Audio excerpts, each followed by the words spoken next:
आज हम नेत्र की सामंजस्य क्षमता का अध्ययन करेंगे। मानव नेत्र की मांसपेशियों द्वारा नेत्र लेंस की फोकस दूरी को घटाना या बढ़ाना नेत्र की सामंजस्य क्षमता कहलाती है। अलग अलग मनुष्यों की सामंजस्य क्षमता अलग अलग होती है।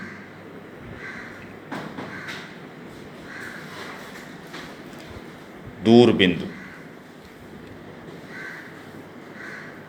वह दूरतम बिंदु जिसे नेत्र द्वारा बिना सामंजस्य क्षमता का उपयोग किए स्पष्ट देखा जा सकता है, दूरबिंदु कहलाता है।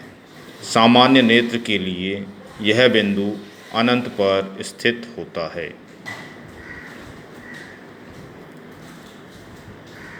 निकट बिंदु नियर पॉइंट वह निकटतम बिंदु जिसे नेत्र अपनी पूरी सामंजस्य क्षमता लगाकर स्पष्ट देख सकता है, निकट बिंदु कहलाता है। सामान्य नेत्र के लिए निकट बिंदु नेत्र से 25 सेंटीमीटर की दूरी पर स्थित होता है। इसे स्पष्ट दृष्टि की न्यूनतम दूरी भी कहते हैं, जिसे D से प्रदर्शित किया जाता है। अगला पॉइंट है दर्शन कोण, विजुअल एंगल। जब हम किसी वस्तु को देखते हैं तो उस वस्तु द्वारा हमारी आँख पर एक कोण बनता है, जिसे दर्शन कोण कहते हैं। वस्तु जितनी बड़ी होगी उसके द्वारा हमारी आँख पर बना दर्शन कोण उतना ही बड़ा होगा। इस चीज़ का अनुभव आप छोटी और बड़ी वस्तुओं को देखकर कर सकते हैं।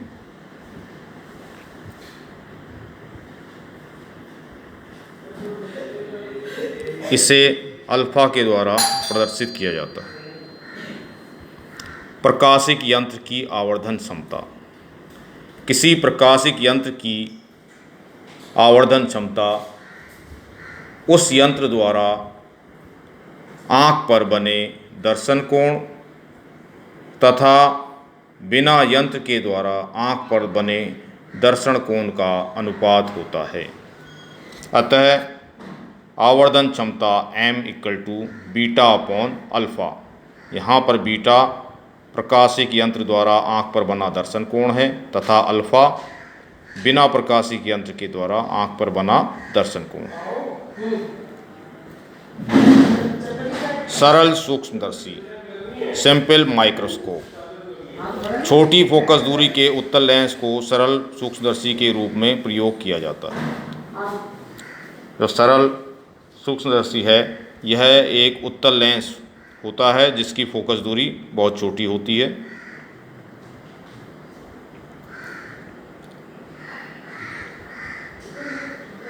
अब ये उत्तल लेंस कैसे काम करता है सरल सूक्ष्मदर्शी के रूप में, उसे आप देखेंगे। एक ये उत्तल लेंस है जिस यहाँ पर एक फोकस बिंदु है। तो यदि हम किसी वस्तु को उत्तल लेंस और उसके फोकस बिंदु के बीच ले आएं तो उस वस्तु का एक बहुत बड़ा आभासी सीधा प्रतिबिंब प्राप्त होता है, जिसे आप प्रकाशिक किरणों के हिसाब से देख रहे होंगे। जैसे ये किरण इधर को जा रही है और फिर अपवर्तित होकर के नीचे की ओर मुड़ गई और पीछे बढ़ाने पर यहाँ मिल रही है।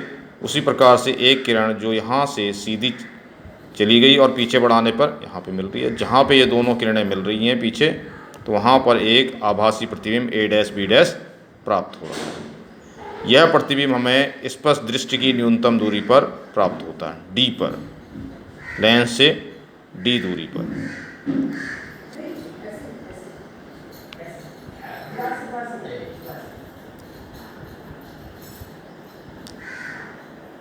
कार्यविधि भी आप इसमें लिख सकते हैं। यहाँ पे एक तो आप सिद्धांत लिखेंगे इसका। जब कोई वस्तु लेंस तथा उसके फोकस बिंदु के बीच स्थित होती है तो उसका बहुत बड़ा आभासी प्रतिबिंब स्पष्ट दृश्य की न्यूनतम दूरी पर प्राप्त होता है। अब आप यहाँ पे सरल सूक्ष्मदर्शी की आवर्धन क्षमता का सूत्र भी आप इससे लिख सकते हैं। आवर्धन क्षमता m = d/u।